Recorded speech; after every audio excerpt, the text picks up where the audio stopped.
নমস্কার, আমি মহুয়া। আমার এমআর ফ্যামিলির সকল সদস্যকে আমার স্বাগত।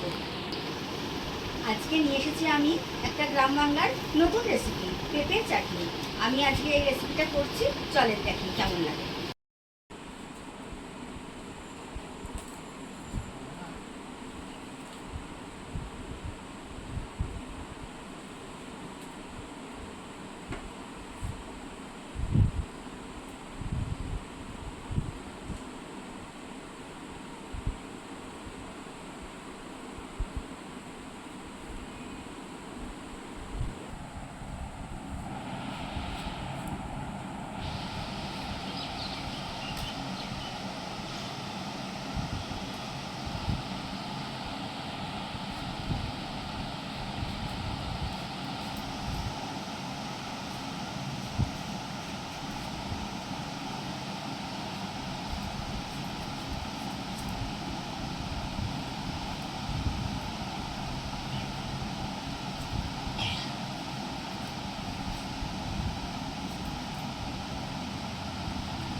মা করছিল, মা পারছে না, হাতটা ব্যথা করছে বলে আবার বললো বাদবাকিটা তুই তুলে নি।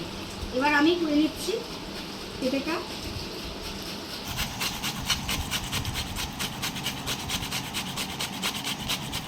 পেঁপে কোড়া হয়ে গেছে, পেঁপেটাকে এবার ভালো করে ধুয়ে নেবো।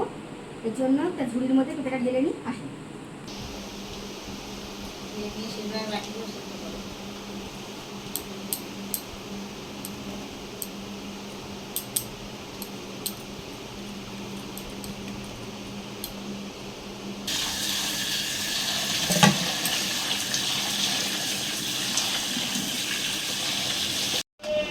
এবার একটা পাত্রে জল বসিয়ে দিলাম, দিয়ে পেঁপেগুলো দিয়ে দেবো, দিয়ে একটু ভাপ দিয়ে নেব।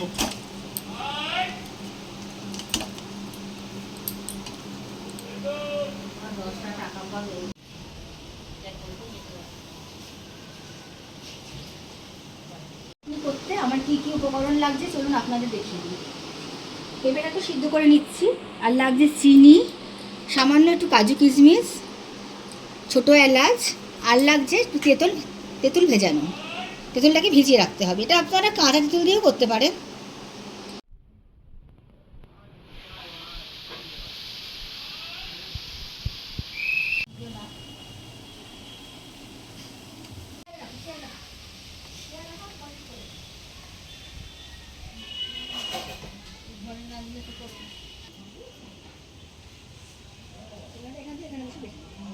সিদ্ধ হয়ে গেছে, এবার এটাকে পুরো একটা পাত্রের মধ্যে, ঝুড়ির মধ্যে ঢেলে দিতে হবে।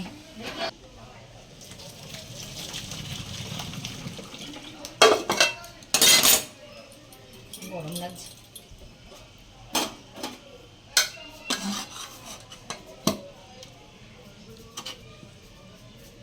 একটা পাত্রে এইরকম অল্প পরিমাণে জল নিয়ে বসিয়ে দিচ্ছি গরম, এর মধ্যে চিনি দিয়ে দেবো, দিয়ে একটা চিনির শিরা তৈরি করে নেব।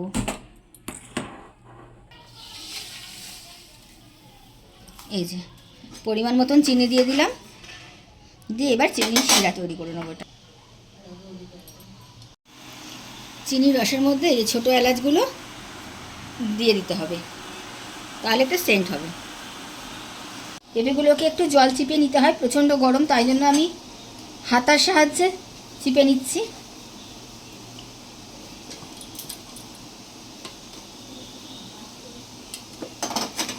এবার চিনির শিরাটা ভালোভাবে ফুটে গেছে, এবার আস্তে আস্তে এটা দিয়ে দিতে হবে।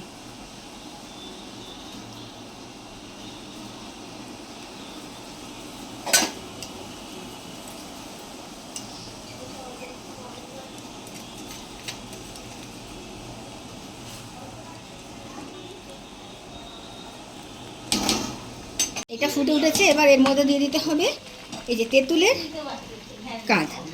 তেঁতুলটা ভিজিয়ে রেখে কাঁধটা বের করে নিয়েছি। এটা একটু দেখতে কালো হবে, কারণ এটা পুরোনো তেঁতুল দিয়ে করছি। এটা আপনারা কাঁচা তেঁতুল দিয়ে করলে দেখতে পুরো সাদাই হতো।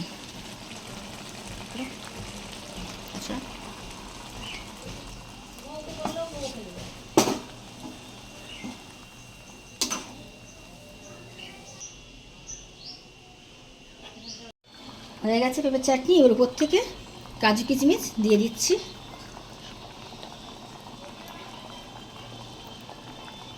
এবার এটাকে একটা পাত্রে ঢেলে দেবো। আর এটা আপনারা ঠান্ডা করে এটা ঠান্ডা করে ফ্রিজে রেখে যদি আপনারা খান, এটা টেস্ট খুব সুন্দর হবে। এই চাটনিটা ঠান্ডা খেতেই ভালো লাগে। এই যে হয়ে গেছে পেঁপের চাটনি, দেখুন দেখতে কত সুন্দর হয়েছে।